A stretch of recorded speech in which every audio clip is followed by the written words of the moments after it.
তো আজকের পর্বে আমরা আলোচনা করব পিএসসি এর প্রেসিডেন্টের কার্যালয়ের সহকারী প্রটোকল অফিসার। গত দুই পর্বে আমরা 50 পর্যন্ত আলোচনা করছি। আজকে আমরা শুরু করব 51 থেকে। সো 51 হচ্ছে বঙ্গবন্ধু শেখ মুজিবুর রহমানের অসমাপ্ত আত্মজীবনীর প্রথম প্রকাশিত হয় কত সালে? সেটা হচ্ছে 2012 সালে। কোনটি মুক্তিযুদ্ধভিত্তিক উপন্যাস? সেটি হচ্ছে নেকড়ে অরণ্য। নেকড়ে অরণ্য লিখছে কে? শওকত ওসমান। এবং তার আরও কয়েকটি উপন্যাসের নাম হচ্ছে যেমন সমাগম, চৌরসন্ধি, রাজা উপাখ্যান, দুই সৈনিক, জলাঙ্গি। তো তারপর তারা একটি বিখ্যাত উপন্যাস হচ্ছে কৃতদাসের হাসি। এরপর আছে 53 নাম্বার রাইট অপশন ক্লিক করতে বলছে এখানে। We have had tasty and nutritious meal. তাহলে বাক্যটিতে টেস্টি একটা অ্যাডজেক্টিভ এবং অ্যান্ড এটাকে বলে একটা প্যারালাল।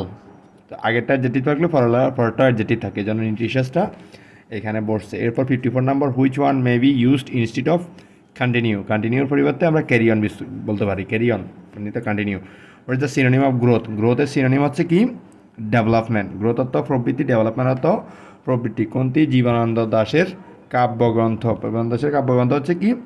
রূপসী বাংলা। এরকম আরও কিছু আছে, যেমন জরাপালক, ধূসর, পাণ্ডুলিপি, বনলতা সেন, মহাপৃথিবী, সাতটি তারার তিমির, রূপসী বাংলা, বেলা অবেলা, কালবেলা। সবগুলো ইম্পর্টেন্ট এখানে।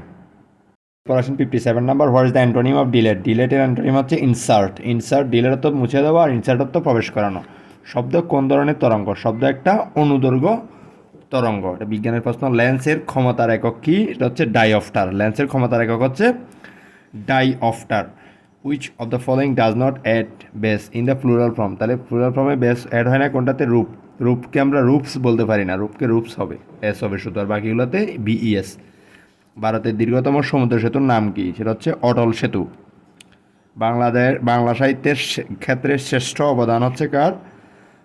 শ্রেষ্ঠ অবদান হচ্ছে অনুবাদ সাহিত্য আর কি। তারপর একটা অঙ্ক দেওয়া আছে, ফাংশনের F of x equal to এত হলে, তাহলে আমরা এফ অফ মাইনাস হাফ সমান কত? তো যেখানে যত জায়গায় এক্স আছে তত জায়গায় আমরা মাইনাস হাফ বসে দিয়ে জাস্ট ক্যালকুলেশন লসাগু করে গুণ ভাগ করে দিব, 9/5 পেয়ে যাবো। এরপর 64 নাম্বার হচ্ছে জাপান কততম দেশ হিসেবে চাঁদে মহাশূন্য যান প্রেরণ করেছে? সেটা হচ্ছে পঞ্চম। এরপর হচ্ছে তারামান বিবি বীর প্রতীক কোন সেক্টরে যুদ্ধ করেছেন? সেটা হচ্ছে 11 নম্বর সেক্টরে। অপরাজেয় বাংলা ভাস্কর্যটি কোথাও হয়েছে? সেটা ঢাকা বিশ্ববিদ্যালয়ে। অগ্নিশব্দের প্রতিশব্দ কোনগুলা?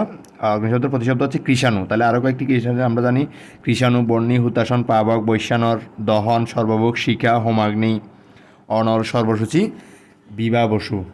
এরপর হচ্ছে 68 নাম্বার দিয়াগো গার্সিয়া কোন দেশের অধীন? সেটা হচ্ছে যুক্তরাজ্যের। দিয়াগো গার্সিয়া হচ্ছে যুক্তরাজ্যের অধীন। তারপর এটা এই ক্যালকুলেশন একটা ম্যাথ দিছে, যেটা আমরা করব প্রথমে গুণের কাজ, তারপর যোগের কাজ, তারপরে বিয়োগের কাজ করে 1.99 পেয়েছি। Who wrote the book journey through the apocalypse. এটা হচ্ছে কে লিখছে? কাসান্দ্রা ফাইবাস। এটা লিখছে কে? কাসান্দ্রা ফাইবাস। বাংলা সাহিত্যের ইতিহাসে প্রথম নিদর্শন কোনটি? সেটা হচ্ছে চর্যাপদ, যেটা 1907 সালে আবিষ্কার হয়েছে।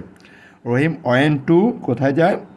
Went to hospital as a patient. তাহলে পেশেন্ট হিসেবে গেছে, স্কুল কলেজ হসপিটাল থাকলে এগুলোর পূর্বে কোনো আর্টিকেল বসে না। এরপর হচ্ছে 73 নাম্বার 2x মাইনাস এত সমান এত হলে এটা এক্স কিউব বাই 1। এটা তাহলে